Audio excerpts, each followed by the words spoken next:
Hello guys, welcome to my new video. എന്തൊക്കെയുണ്ട് വിശേഷം? എല്ലാവരും സുഖമായിട്ടിരിക്കുന്നില്ലേ? ഇപ്പോൾ ഇവിടെ കണ്ടോ, നല്ല പ്ലസൻ്റ് ആയിട്ടുള്ളൊരു വെതറാണ് കേട്ടോ. ഇവിടെ ഇപ്പോൾ ഏകദേശം സ്പ്രിങ് സീസൺ സ്റ്റാർട്ടായിട്ടോ, വിൻ്റർ ഏകദേശം അവസാനിച്ചു. നല്ലൊരു വെതറാണ് മൊത്തത്തിൽ. വലിയ തണുപ്പൊന്നുമില്ല, ഒരു നോർമൽ ക്ലൈമറ്റാണ്. പിന്നെ അതുപോലെ നല്ല വെയിലുണ്ട്, കൂട്ടത്തിൽ നല്ല കാറ്റുമുണ്ട്. അപ്പോൾ കാറ്റുള്ളതുകൊണ്ട് തന്നെ തണുപ്പ് ചെറുതായിട്ട് ഫീൽ ചെയ്യും, പക്ഷെ അതിൻ്റെ കൂട്ടത്തിൽ വെയിലും കൂടിയുണ്ട്. അപ്പോൾ അതുകൊണ്ട് അഡ്ജസ്റ്റ് ചെയ്തിട്ട് പോകും. ഇവിടുത്തെ മരങ്ങളിലും ചെടികളിലൊക്കെ ഇലകളൊക്കെ വന്നു തുടങ്ങി, പൂക്കൾ പൂത്തു തുടങ്ങി. അപ്പോൾ അതിൻ്റെ ഒരു സ്റ്റാർട്ടിങ് ടൈമാണ് ഇപ്പോൾ കാണാൻ തന്നെ മൊത്തത്തിൽ നല്ല രസമാണ് കേട്ടോ. മാർച്ച് ലാസ്റ്റ് മുതൽ ഇവിടെ DST നിലവിൽ വന്നു, അതായത് ഡേ ലൈറ്റ് സേവിങ് ടൈം എന്ന് വെച്ച് കഴിഞ്ഞാൽ, ഇപ്പോൾ ഇന്ത്യയിലെ ടൈമും സ്വിറ്റ്സർലാൻഡിലെ ടൈമും തമ്മിൽ ഏകദേശം 4.5 മണിക്കൂർ ഡിഫറൻസ് ആയിരുന്നു ഉണ്ടായിരുന്നത്. ഇപ്പോൾ അത് 3.5 മണിക്കൂറായിട്ട് കുറഞ്ഞിട്ടുണ്ട്. അതായത് മാർച്ച് 30 മുതൽ ചേഞ്ചായി, 1 മണിക്കൂർ ഡിഫറൻസ് കുറഞ്ഞു. അത് ഇവിടെ ഡേ ലൈറ്റ് സേവിങ് ടൈം എന്ന് പറയുന്നൊരു സിസ്റ്റം പ്രാബല്യത്തിൽ വന്നുകൊണ്ടാണ് അതങ്ങനെ. സ്വിറ്റ്സർലാൻഡിൽ മാത്രമല്ല കേട്ടോ, എല്ലാ യൂറോപ്യൻ കൺട്രീസും ഇങ്ങനെ തന്നെയാണ്. ഇതുപോലൊരു ടൈമിങ്ങിൻ്റെ ഡിഫറൻസ് നിലവിൽ വരും. അത് 2025 അതിൻ്റെ ഡേറ്റ് വരുന്നത് മാർച്ച് 30 സ്റ്റാർട്ട് ചെയ്തിട്ട് ഒക്ടോബർ 26 അവസാനിക്കുന്നത് ഈ DST എന്ന് പറയുന്നത്.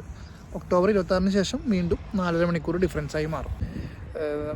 അപ്പോൾ എന്താ പറയുക, നമുക്ക് പകൽ, അതായത് ഇവിടെ ലൈറ്റ് ആ സമയത്ത്, അതായത് ഈ ഒരു കഴിഞ്ഞ ദിവസം മുതൽ തന്നെ ഏകദേശം ഒരു 7 മണി 8 മണി സമയം, 8 മണി വരെയൊക്കെ ഇവിടെ ലൈറ്റ് ഉണ്ട്. അതായത് ടൈം ഓൾറെഡി 1 മണിക്കൂർ ക്ലോക്ക് അഡ്ജസ്റ്റ് ചെയ്തല്ലോ, 1 മണിക്കൂർ കൂടി. അപ്പോൾ അതുകൊണ്ട് തന്നെ ഡേ ലൈറ്റ് സേവ് ചെയ്യുക എന്നുള്ളൊരു ഉദ്ദേശമാണ്. അപ്പോൾ യൂറോപ്പിൽ മാത്രമുള്ള ഒരു സംഭവമാണ് ഡേ ലൈറ്റ് സേവിങ് എന്ന് പറയുന്നത്. ഇന്ത്യയിൽ അതില്ലാത്തതുകൊണ്ടാണ് ഡിഫറൻസ് 3.5 മണിക്കൂറായിട്ട് കുറയുന്നത്. വേറെ ഏതെങ്കിലും രാജ്യങ്ങളിൽ ഇങ്ങനെ ഉണ്ടോയെന്ന് വെച്ചാൽ എനിക്കറിയില്ല, ടൈം ഇങ്ങനെ അഡ്ജസ്റ്റ്മെൻറ്റ് ഉണ്ടോയെന്ന് അറിയില്ല. ഇവിടെ അങ്ങനെ ഉണ്ട്. പിന്നെ ഇവിടെ ഞാൻ പറഞ്ഞില്ലേ, വെളിച്ചം ഒരു ഏകദേശം 8 മണി വരെയൊക്കെ ഇപ്പോൾ വെളിച്ചമുണ്ട് ഇവിടെ. അത് കഴിഞ്ഞിട്ടാണ് നമുക്കിവിടെ വെളിച്ചം അവസാനിക്കുള്ളൂ, അല്ലെങ്കിൽ സൂര്യാസ്തമിക്കുള്ളൂ. സമ്മറിലും സ്പ്രിങ്ങിലും ഈ ലൈറ്റ് കൂടുതൽ പ്രയോജനപ്പെടുത്താൻ വേണ്ടിയിട്ടാണ്, അതായത് ഡേ ലൈറ്റ് കൂടുതൽ പ്രയോജനപ്പെടുത്താൻ വേണ്ടിയിട്ടാണ് ഇവരിങ്ങനെ ക്ലോക്ക് 1 അവർ മുന്നോട്ട് നിൽക്കുന്നതെന്നാണ് പറയപ്പെടുന്നത്. ഇത് പ്രയോജനപ്പെടുന്നത് വൈകുന്നേരങ്ങളിൽ കൂടുതൽ പ്രകാശം ലഭ്യമാകുന്നതുകൊണ്ട് ഊർജ്ജം ഉപഭോഗം കുറയ്ക്കാൻ സാധിക്കുമെന്നാണ് ഇവരിതുകൊണ്ട് അർത്ഥാക്കുന്നത്, അല്ലെങ്കിൽ ഇതുകൊണ്ട് ഉദ്ദേശിക്കുന്നത്. വെതർ മൊത്തത്തിൽ നല്ല സൂപ്പർ വെതറാണ് ഇപ്പോൾ കേട്ടോ. വലിയൊരു തണുപ്പില്ല, എന്നാൽ അഡ്ജസ്റ്റ് ചെയ്യാൻ പറ്റുന്നൊരു മീഡിയം തണുപ്പുണ്ടായിരുന്നു. പക്ഷേ നല്ല കാറ്റാണ് കേട്ടോ, പുറത്തിറങ്ങി നമ്മളെ പുറത്തേക്ക് കൊണ്ടുപോകുന്ന രീതിയിലുള്ള കാറ്റാണ്, നല്ല കാറ്റുണ്ട്. അപ്പോൾ അതുകൊണ്ട് തന്നെ തണുപ്പ് ഇപ്പോൾ ഒരു 8-10 ഡിഗ്രി ആണെങ്കിൽ പോലും നന്നായി ഫീൽ ചെയ്യും, വെയിലില്ലെങ്കിൽ. ഇപ്പോൾ നല്ല വെയിലാണ് കേട്ടോ, ഇപ്പോൾ വെയിലുണ്ട്. അപ്പോൾ അതുകൊണ്ട് നമുക്ക് വലിയ പ്രശ്നമില്ല. അപ്പോൾ വെയിലിൻ്റെ അവിടെ നിന്ന് മാറുമ്പോൾ കാറ്റടിക്കുമ്പോൾ നമുക്ക് നല്ല രീതിയിൽ തണുപ്പ് ഫീൽ ചെയ്യും.